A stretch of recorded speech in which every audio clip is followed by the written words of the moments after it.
제목 한번 따라 해보시죠. 그의 평생을 여호와께 드리나이다. 두 번째 시간입니다. 여러분 오늘은 우리 교회에 올해만 벌써 두 번째 헌화식이 있는 날입니다. 다른 데는 인원이 많기 때문에 다 몰아서 하지만 저희는 장점이 있어요. 이렇게 그 아이에게 필요한 때에 헌화식을 하게 돼서 너무나 제 마음도 좋고요. 두 번째 하나씩 있습니다. 오늘은 하율이 동생 하소미의 헌화식입니다. 여러분이 우리 하소미 태어날 때도 나래 집사님도 참 고생 많이 하고, 그리고 우리 하소미가 정말 얼마나 큰 인물이 되시려고 이렇게 저녁에 잠 잘 안 주무시고 엄마 아빠를 아빠 요즘 야근 가고 힘든데 힘들게 하시면 정말 고생 많을 것 같아요. 우리가 아이를 또 하나 키우는 거와 두 개 키우는 거는 두 명을 키우는 거는 하나, 두 명을 키우는 거는 천지 차이잖아요. 그래서 이제 둘째가 좀 순해지면은 좋은데 둘째가 까칠해지면은 이거 참 아마 우리 나래 집사는 하루에도 막 몇 번씩 이걸 던져봐라 고민할지도 모르는데, 하여튼 참 그동안 키우느라고 참 고생 많이 하셨습니다. 앞으로 더 많이 고생하셔야 되겠지만은 영재 집사도 마찬가지고, 아마 우리 영재 집사는 또 퇴근하고 와가지고 밤늦게 또 성격상 애를 안 돌볼 수가 없는 성격입니다. 그래서 또 하율이 보랴, 하소미 보랴, 또 부인 돌보랴, 뭐 여러 가지 고생 많이 하셨을 것 같고, 또 덩달아 우리 하율이도 오빠가 되셔서 이제 점잖해지셔야 되니까 온 가족이 고생 참 많이 하셨습니다. 여러분 오늘 이 본문의 그 한나, 저번에도 우리가 말씀을 드렸지만은 한나 여인의 특징은 아주 오랜 시간 동안 아이를 낳지 못합니다. 제가 보면 성경에 많은 믿음의 여인들 특징 가운데 하나는 자녀를 잘 안 주시더라고요. 아니면 막 이상하게 주시든지, 마리아처럼 아빠도 없는데 막 아이가 생기든지, 아니면 아빠가 있는데 아이를 늦게 주시든지. 이 한나도 아주 성경에 나오는 대표적인 아이를 낳지 못하는 여인이었습니다. 그래서 이 한나가 아주 오랜 시간을 하나님 앞에 간절하게 기도했습니다. 그리고 하나님이 그 한나를 생각해 주셔서 하나님으로부터 아들을 얻은 여인, 그 사람이 바로 한나라는 여인입니다. 그가 자녀 낳기를 얼마나 간절한 마음으로 원했던지 아이를 낳고 그 아이의 이름을 뭐라고 졌죠? 사무엘이라고 졌는데, 사무엘 이름 뜻이 내가 그를 하나님께 구하였다라는 뜻입니다. 그러니까 정말 이 아이는 내가 정말로 간절하게 하나님 앞에 기도해서 낳은 하나님의 선물이다 라는 뜻으로 그 이름을 사무엘이라고 지었습니다. 여러분 그 이름 뜻에서 우리가 알 수 있듯이 그만큼 한나에게 사무엘이라는 존재는 정말 너무나 귀했겠죠? 눈에 넣어도 아프지 않은 너무나 소중하고 귀한 존재, 그게 바로 한나에게 있어서 사무엘이라는 아들입니다. 한나가 근데 여러분 잘 알듯이 임신 전에 하나님 앞에 기도하면서 그런 서원을 합니다. 1장 11절에 보면 이렇게 서원해요. 주의 여종에게 하나님이 만약 아들을 주신다면, 이때는 죄송합니다, 아들을 낳아야 되죠. 다른 카운트에 치지 않았습니다. 그냥 뭐 이렇게 지금은 집에 가면은 그 자식이 제일 먼저고 그 다음이 뭐 강아지고 그 다음이 남편이잖아요. 이 순서가. 근데 이때는 아들이면은 최고였습니다. 아들. 그 딸은 뭐 거의 그 수준과 같이 좀 이렇게 별로 존중받지 못하던 시대였어요. 그래서 이 한나가 하나님 앞에 간절히 기도하면서, 하나님 만약에 하나님이 저에게 아들을 주신다면 제가 그의 평생을 여호와께 드리겠습니다. 이런 서원 기도를 하나님 앞에 했다. 여러분도 아마 신앙생활 하시는 분들 한 번쯤은 서원 기도 해보셨죠? 하나님 꼭 요번에 대학을 붙여주시면 내가 이 대학만 들어가면 정말 주를 위해 헌신하겠습니다. 하나님 이 직장만 저를 취직시켜 주시면 하나님 제가 이렇게 하겠습니다. 하나님 내가 마음에 드는 자매가 있는데 이 자매 마음만 저에게 향하게 해주시면 제가 일평생 아무에게도 한눈 팔지 않고 이 여인만을 평생 사랑하면서 살겠습니다. 등등 우리가 신앙생활 하면서 한 번쯤은 아마 서원기도 하셨을 겁니다. 저도 중2 때 서원했죠. 목사 될 사람 일어나라 그래가지고 뭔 용기였는지 제가 부흥의 시간 마지막 날에 2층에서 손 번쩍 들고 일어났다가 오늘 이 자리까지 네, 왜 그러냐면 제가 왜 그때 서원을 하고 교회에서는 제가 다 목회자 된다고 이렇게 생각했습니다. 고등학교 때 잠깐 방황하다가 체대 간다 그랬죠. 그래서 체대 지원을 했는데 그 고3 때까지 이제 제가 신학대를 계속 모의고사를 봤었거든요. 근데 갑자기 2학기 때 마음 바뀌어서 체대를 보고 떨어졌는데 제 중2 때 서원을 기억하셨던 여자 전도사님이 제가 원서를 사온 것도 아닌데 친히 성결대 가셔서 원서를 사가지고 아파서 누워있는 저희 집에 원서를 마감 전날 쓰라고 빨리 하셔서 제가 하나님 말씀에 순종해서 회개하는 마음으로 갔던 그런 기억이 있는데 여러분 어떻게 서원한 대로 그렇게 좀 행하셨나요? 아마 잊어버린 것도 많으실걸요? 근데 여러분 어쨌든 한나의 이 서원 기도를 들으시고 하나님이 한나에게 아들을 허락하십니다. 그리고 한나는 건강하게 아들을 출산한 후 그 아이가 젖되기까지 기다렸다가 1장 25절 이후부터 보면은 젖을 뗀 후에 이 아이를 데리고 제일 먼저 어디를 가냐면 엘리 제사장에게로 이 아이를 데리고 갑니다. 그리고 그 엘리 제사장 앞에서 고백한 내용이 바로 오늘 우리가 읽은 1장 26절로 28절이에요. 거기서 이런 얘기를 하죠. 저 기억하시죠? 엘리 제사장한테 얘기하는 겁니다. 얼마 전에 아들 달라고 성전에 와서 맨날 기도했던 그 여인입니다. 그런데 정말 하나님이 저에게 이 건강한 하나님의 아들을 주셨네요. 그러면서 자기가 서원했던 것 잊지 않고 실천하겠다고 고백합니다. 그 고백의 내용이 28절 말씀인데요. 같이 한번 읽어볼까요? 시작. 그러므로 나도 그의 평생을 여호와께 드리나이다 하고 그가 거기서 여호와께 경배하니라 얘기합니다. 1장 11절에 한번 얘기했었죠. 그때는 아이 없을 때 서운하고 이제 정말 하나님이 그 기도의 결과로 자녀를 주시고 그 아이가 젖된 후 엘리 제사장에게 가서 그 얘기 또 하는 거예요. 내가 그의 평생을 여호와께 드리겠습니다 하고 거기서 하나님께 경배하고 내려갑니다. 저는 이 본문을 보면서 이런 생각이 야 한나의 위대함이 여기 있구나. 그녀는 사무엘을 그렇게 나중에 훌륭한 지도자로 키울 만한 엄마예요. 왜냐하면 하나님 앞에 약속한 대로 행하는 삶을 살았다. 어쨌든 한나가 그때 고백한 내용, 그의 평생을 여호와께 드립니다라는 말의 의미는 뭘까? 제가 지난번 우리 시연이 7월 27일로 제가 기억하는데요.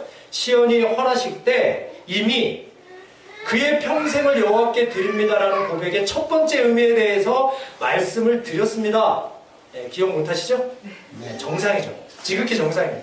근데 제가 지난주 바쁘만 모임마다 깜짝 놀란 게 우리 오미라 집사님께서 제가 17년 전에 설교한 내용을 정말 제가 초등학교 2학년 때 기쁨이 담당이었을 때 부모 초청 예배 때죠? 했던 그 설교 내용을 기억하고 계시더라고요. 머리가 좋으신 건지 아니면 그때 제 설교가 좋았던 건지 하여튼 기억을 하고 계시더라고요. 전체 내용은 모르지만 어떻게 어쨌든 기억이 잘 안 나실 거예요. 그래서 제가 이 의미를 한번 말씀드릴게요. 첫 번째 의미는 자 우리 한번 같이 읽어보실까요? 시작. 부모가 한 발 물러서서 하나님의 손이 자녀를 빚으시도록 지켜보겠다는 고백이다. 그러니까 그의 평생을 여호와께 드리겠습니다라는 이 고백은 부모인 내가 한 발 물러서겠다는 말이에요. 그리고 하나님의 손이 우리 자녀를 빚으시도록 지켜보겠다. 저는 이 고백이 이 한나의 고백뿐만 아니라 우리 모두의 고백이 되기를 예수님의 이름으로 부탁을 드립니다. 이게 지난번에 이 말씀 드렸어요. 제가 뭐 많이 하진 않겠습니다. 자, 두 번째로 그의 평생을 여호와께 드리겠습니다라는 의미는, 자, 두 번째 의미는 이런 의미입니다. 자, 우리 같이 한번 읽어볼까요? 시작. 자녀의 성장 과정의 매 순간을 하나님의 시간 스케줄에 맡기겠다는 고백. 자, 두 번째로 그의 평생을 여호와께 드립니다 라는 이 고백은 자녀의 성장 과정의 매 순간을 누구의 스케줄에요? 하나님의 스케줄에 맡기겠다는 고백입니다. 우리 나는 자녀가 없으니까 나는 상관없어 하는 우리 청년들, 언젠가는 부모 되십니다.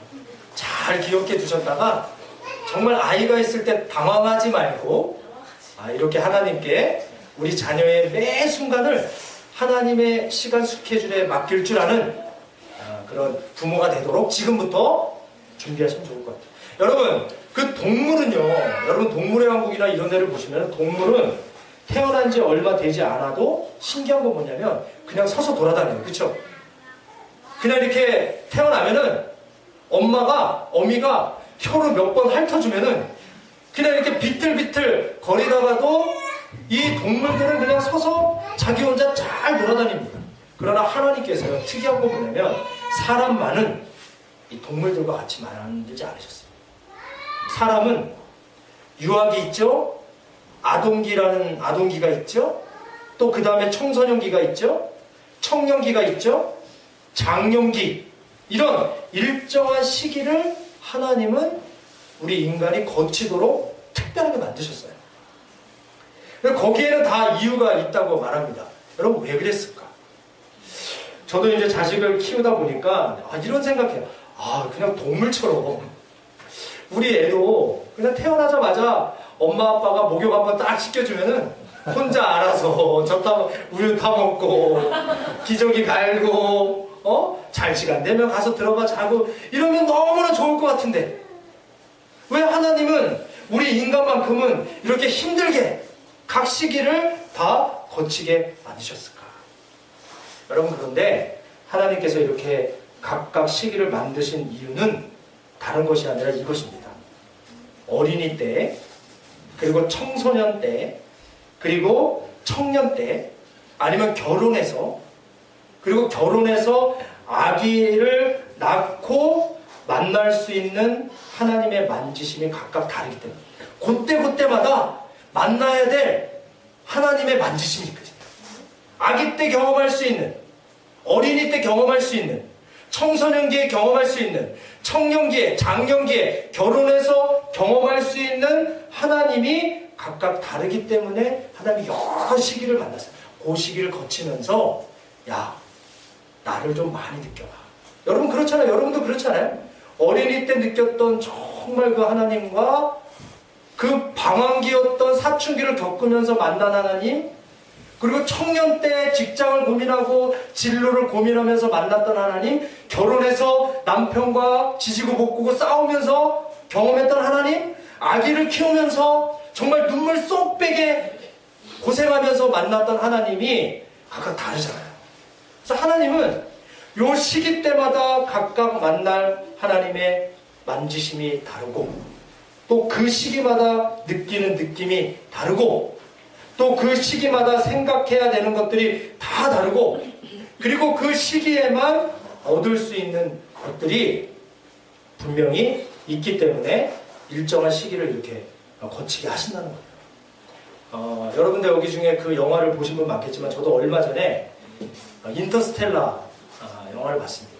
목사님들하고, 원래 저는 이제 영화를 가족들하고 보는데 그때는 목사님들 한 분이 너무나 교회 성도들 문제 때문에 너무 마음이 많이 상하셔가지고 도저히 공부를 할 수 없어서 영화를 보러 갔는데, 영화를 보러 간다고 도저히 제가 와이프한테 말할 자신이 없어서 말을 안 했어요. 그래서 영화를 보러 갔는데 인터스텔라가 3시간이잖아요.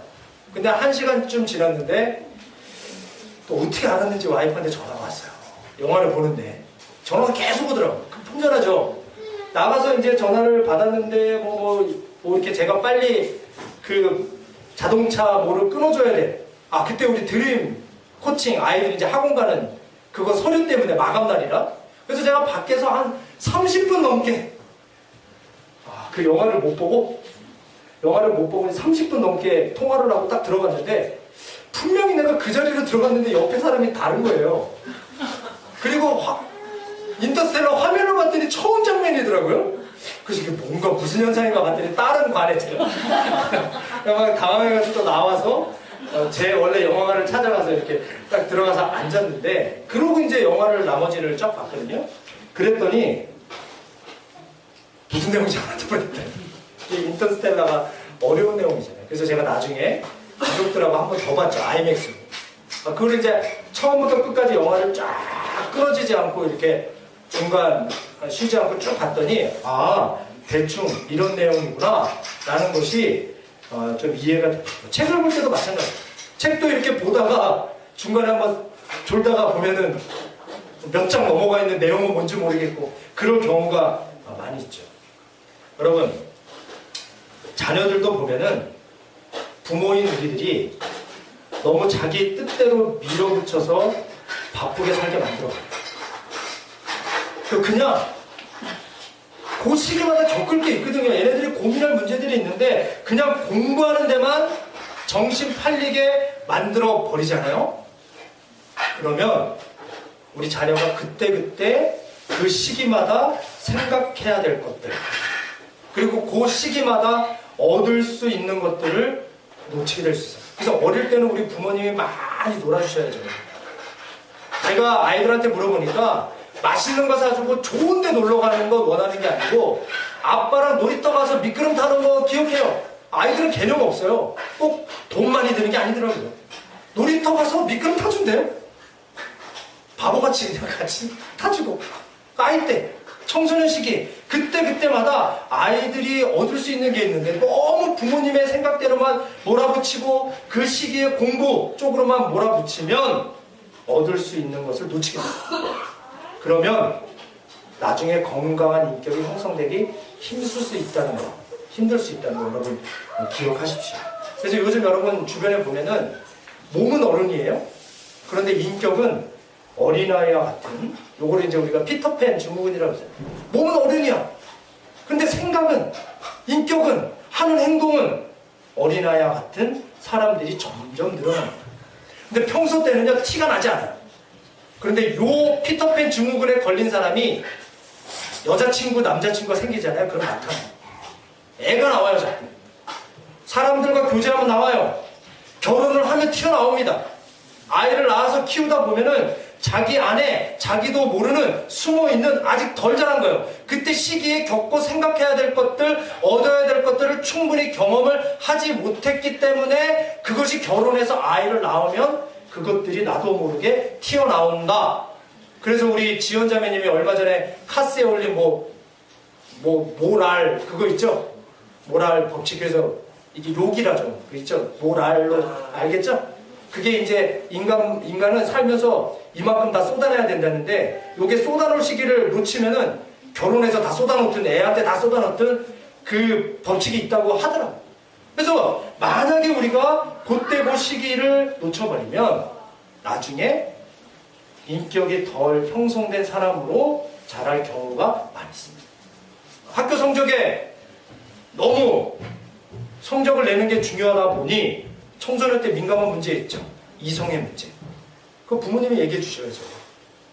어떻게 교제하는 것이 하나님이 기뻐하시는 교제인지. 친구들은 어떻게 새겨야 되는 거고. 그 다음에 여러분, 중학생 되면 정말 민감한 문제 있습니다. 친구 문제, 이성 문제, 또 하나는 술, 담배 문제. 그쵸? 여러분, 요즘 중학생들 오면 얕잡아 보지 마십시오. 저희 아들이 다니는 학교는 거의 대부분이 흡연을 하십니다. 하준이 친구들은 다 해요. 하준이 있는 데서만 안 한답니다. 뭐 진짜인지 아닌지 모르겠지만 믿어야죠. 하준이 있는 데서만 안 한대요. 어쨌든 그 술과 담배가 우리 몸에 얼마나 해로운지. 술보다는 여러분 담배 문제 같은 경우는 자기도 해롭지만은 다른 사람에게도 엄청난 피해를 줍니다.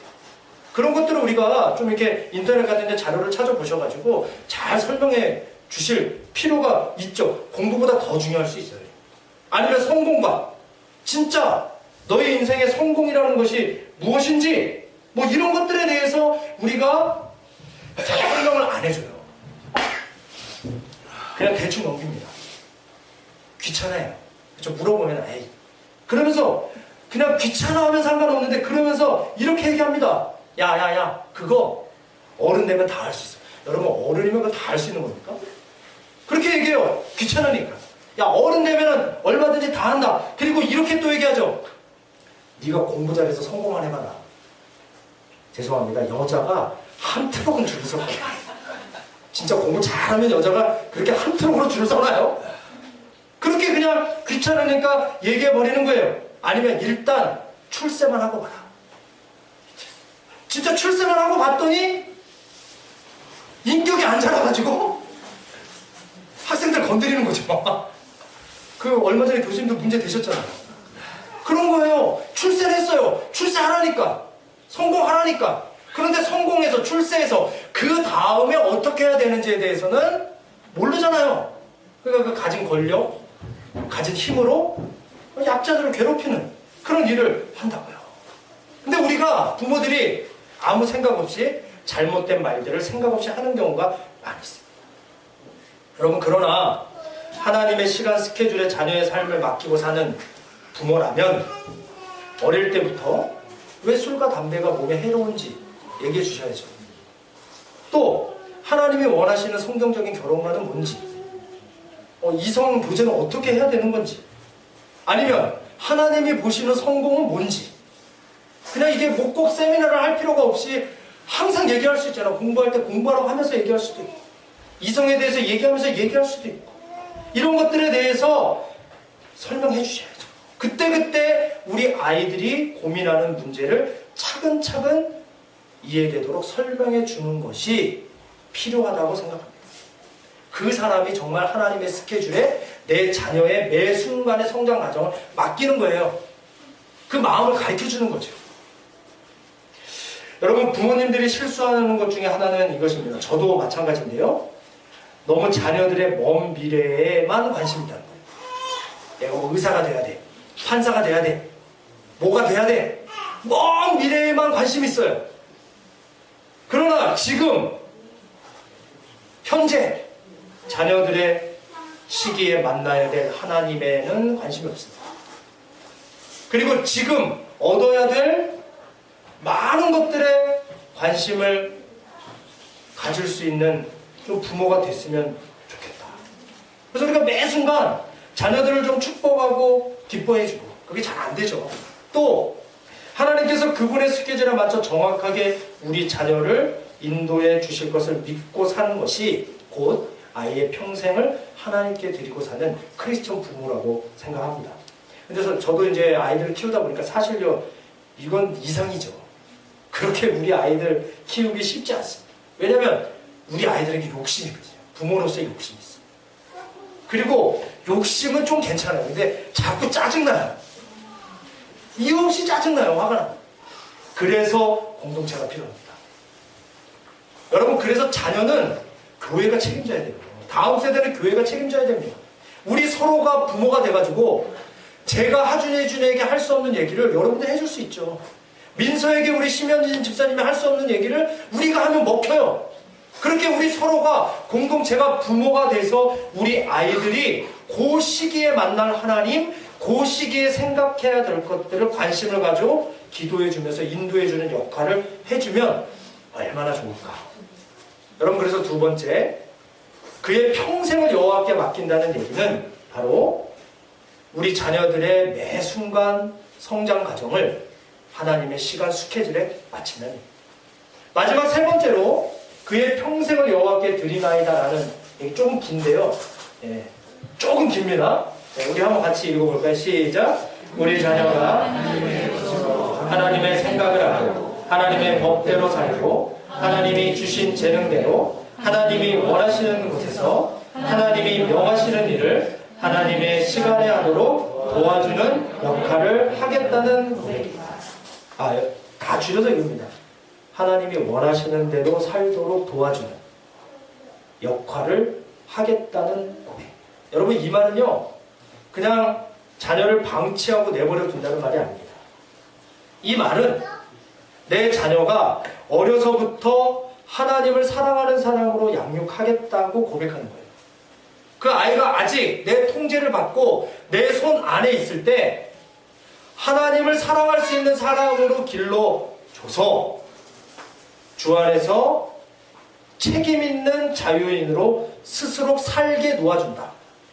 어릴 때는 하나님 사랑하는 자녀로 만들도록 부모가 노력하고, 그 아이가 성장한 다음에는 그 아이가 스스로 주 안에서 책임 있는 자유인으로 살도록 살게 놓아준다는 뜻입니다.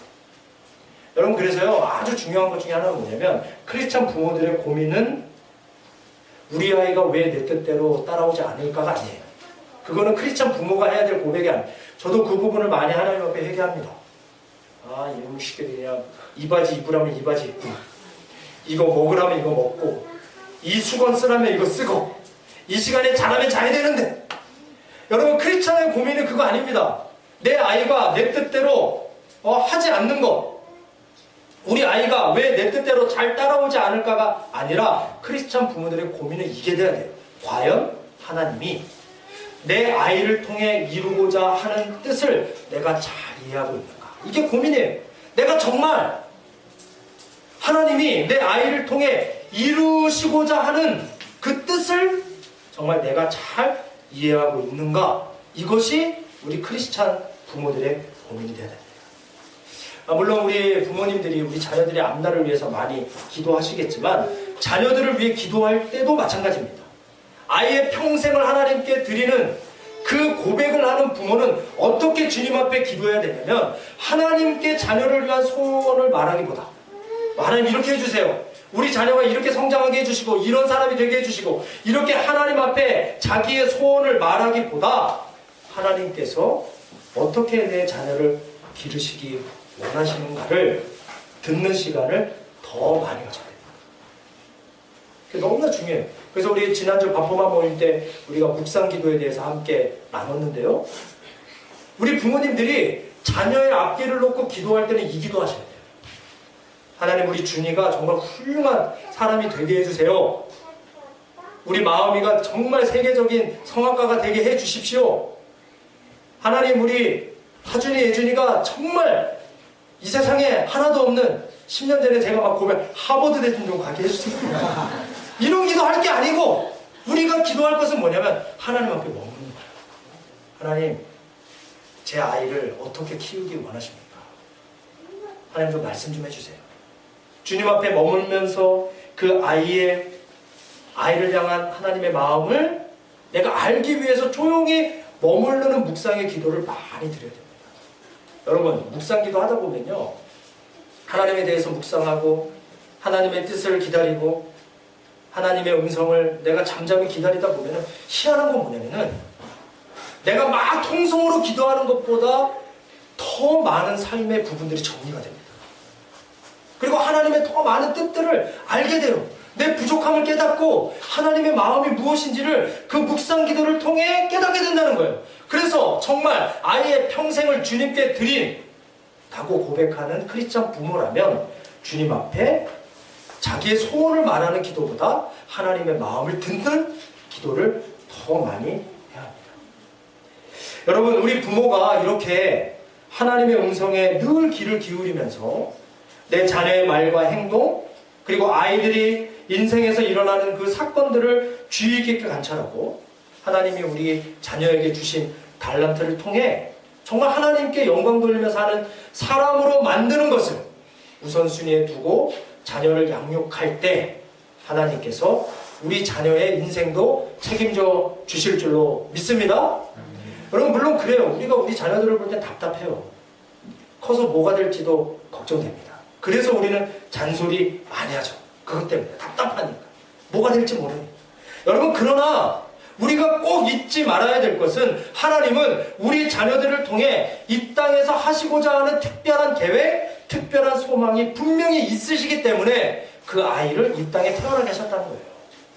그리고 특별히 믿는 우리 가정에 그 아이를 맡겨주셨다는 사실입니다.